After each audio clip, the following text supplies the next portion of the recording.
या महानगरपालिकेचं करायचं काय? या महानगरपालिकेचं करायचं काय?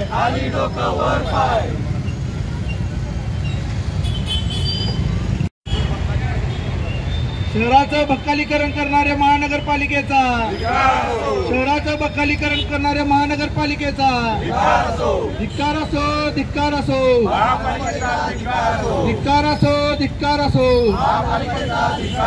अनाधुंद अधिकाऱ्यांचा, भ्रष्ट कारभार करणाऱ्या अधिकाऱ्यांचा धिक्कार असो, धिक्कार असो. अरे धिक्कार असो, धिक्कार असो.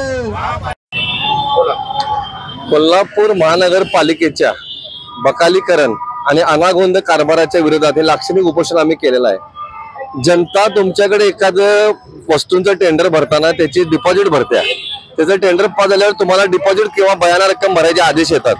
त्याच्या पावत्या आमच्याकडे सादर आहेत, माझ्या स्वतःच्या पावत्या.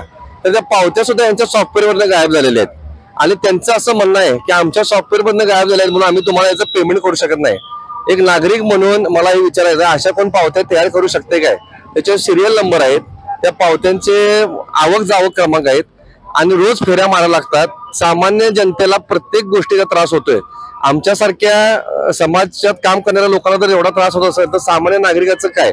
आणि कचरा उठावाचा विषय असो, मंगळवार पेठ महालक्ष्मी मंदिर सारखं कोल्हापूरचं आराध्य दैवत अंबाबाई नावानं प्रसिद्ध असं कोल्हापूर, त्या महालक्ष्मी मंदिर परिसरात पाण्याचा तुटवडा आहे. रोज त्यांना फोन करावा लागतोय, पाणी सोडा, जास्त वेळ सोडा. बायकांना आजही आपण या 21व्या शतकाचं घागरी भरायला जायला लागत असेल तर याच्यासारखं दुर्दैव काही नाही.